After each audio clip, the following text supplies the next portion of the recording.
kegiatan sehari-harinya udah ada di rumah sekolah, ataupun itu kursus, ataupun itu ngaji, kayak gitu. Atau itu ngaji, jadi ya apa ya, mereka selama masa mereka masih sekolah dan kursus itu mereka sama sekali nggak merasa kehilangan ataupun kekurangan waktu dari diri aku gitu, karena ya sudah disibukkan dengan kegiatan yang positif gitu sih. Jadi apa ya, mereka killing time-nya itu benar-benar aku isi dengan kegiatan yang positif.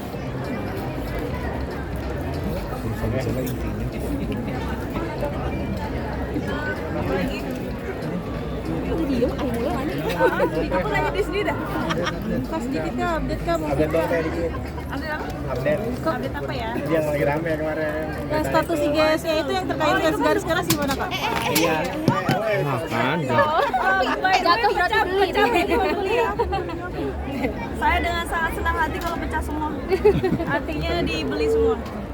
Oke, Gimana Kainara tanggapannya Kainara? ya apa ya? Bingung mau komen apa.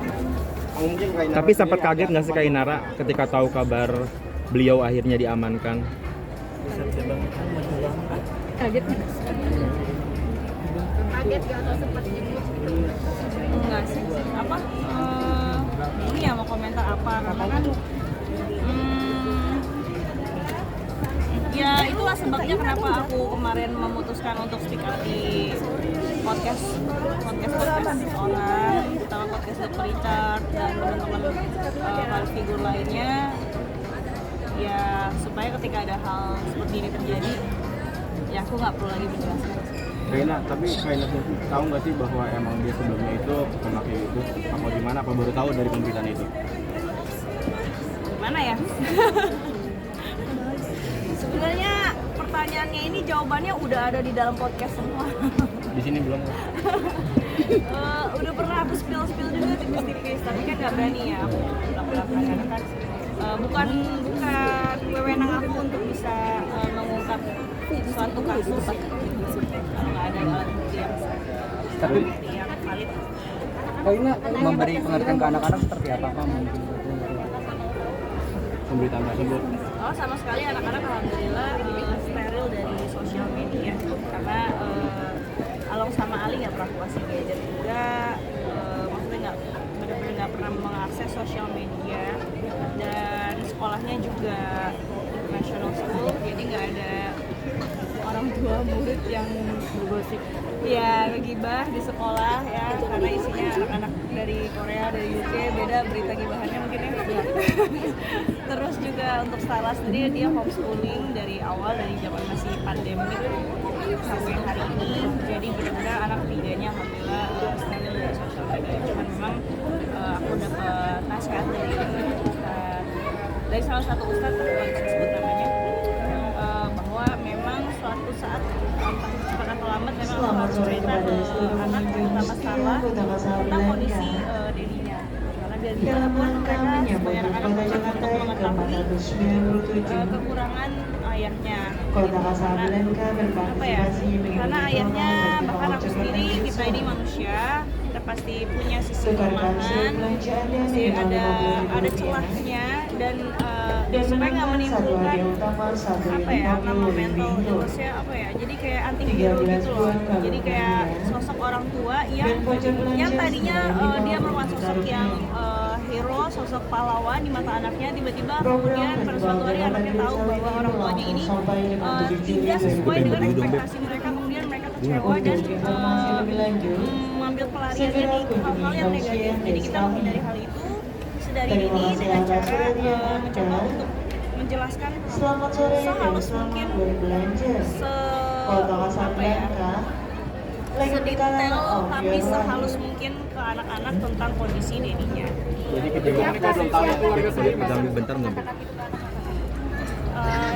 Bismillah ya, siap nggak siap sih insya Allah. Mudah-mudahan Allah mudahkan bisa menjelaskan ke staff. Kayaknya kemarin Virgon sendiri kan ada rujuk kayak itu gimana Kak? Kenapa ya? Untuk merujuk kembali waktu di kemarin di stasiun TV ngomong kayak gitu. Calon kedua juga bilang katanya Gimana, jauh nggak sih? Di Bekasi? Kan maksudnya Harapan Indah. bisa aja. Maksudnya sama itu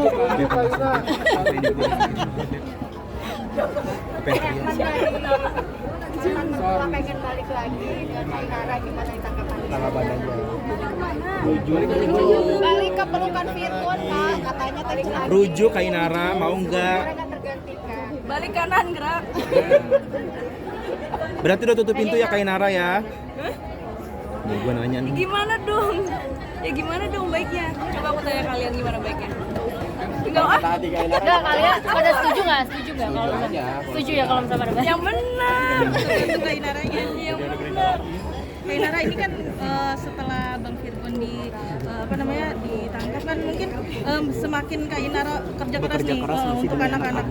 Sedangkan kan Bang Virgon nggak bisa memenuhi kebutuhan gitu.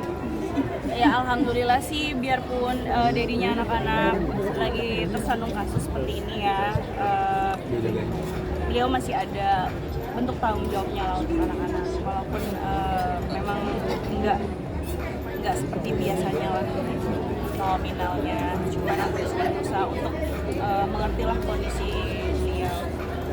Tapi Nara udah jenguk belum sih? Akan ada rencana untuk jenguk? Ya itu makanya aku bilang aku lagi cari waktu dan cari momentum gimana caranya untuk bisa menyampaikan ini ke Stella juga, karena rencananya mau ikut sekalian sama Stella. Pak, ini kan jawaban tadi Kakak kayak masih ragu ya, Kak, apakah memang masih ada peluang untuk menuju lagi atau seperti apa, Kak? Dalam lubuk hati yang paling dalam kan. Gimana ya, kalau dari aku sih enggak, terus dari segi agama juga kan udah nggak bisa. Ya bisa-bisa aja, tapi aku harus nikah dulu sama orang, gimana dong? Tapi komunikasi sama keluarga Komunikasi biasa aja, ada yang gimana. Dari awal juga aku gak pernah naruh tendensi apapun sih ke pihak sana. Berarti masih baik ya Kak komunikasi sama pihak keluarganya Virgon masih baik Kak? Gimana ya satu-satu tuh? Masih baik komunikasi sama keluarganya Mas Virgon? Masih baik. Jadi kemarin sempat ada komunikasi waktu sama kakak atau Nggak ada sih. Ya aku rasa juga harusnya nggak kaget sih. berarti Kainara sendiri udah tahu itu ya dari lama bahwa dia memakai itu. Pokoknya jawaban itu udah ada di podcast. Nah, ini kan Kakak bisnisnya makin banyak ya. Dia merasa berat nggak sih sekarang kan mantan suami di pesantren gitu. Jadi kan istilahnya jadi sendiri kan membiayain anak-anak seperti apa nih, Kak? Apa di pesantren? Iya dalam tanda kutip. Istilahnya teh pesantren. Oh, pesantren. Iya, Iya. istilahnya. Istilahnya. Oh, Dalam tanda kutip Kainara pesantrennya. ya soalnya yang aku ingat seingatan aku dulu sebelum aku memutuskan untuk akhirnya ini mencuat masalah ini, ya aku sempat mengajukan gitu syarat berdamai dari aku, ya dia masuk pesantren, disuruh direhab 3 bulan di sana tanpa gejala. Kemudian aku minta untuk mediasi juga ke pihak keluarganya, ke pihak manajemennya, kemudian ya ke pihak-pihak yang berkaitan lah gitu. Cuman ya karena aku gak menemui jalan keluar, ya aku ngerasa apa ya, solo karir ya. Aku ngerasa nggak menghadapi semuanya sendiri, menghadapi ini. Rasa berat nggak sih, Kak, sendirian? Enggak lah, kan Allah sedikit demi sedikit kasih jalan keluar. Pak, mengenai yang ramai dong kemarin sempat dijodohin sama Desta nih dari netizen, seperti apa sih, Kak? Wah, nggak berani komen karena Aca sendiri teman ngaji aku. Jadi aku menghargai beliau aja. Tapi terkait story Instagram yang sempat kakak posting terkait fans garis keras itu mungkin seperti apa Kak? Oh itu bukan, itu mah ada deh. Kainara mungkin doanya buat mantan suami sendiri seperti apa untuk Mas Virgon, doanya dan harapannya? Ya doa mah pasti mah yang baik-baik. Kalau orang bilang pasti nyukurin ya, apa segala, nggak pernah sih. Alhamdulillah aku nggak pernah mendoakan siapapun, entah orang ini baik atau enggak terhadap aku, karena doa itu kan akan diamini oleh malaikat dan berbalik lagi ke diri kita. Jadi ya sudah sepantasnya aku untuk mendoakan yang baik-baik aja sih sama siapapun itu. Terima kasih Kak Inara.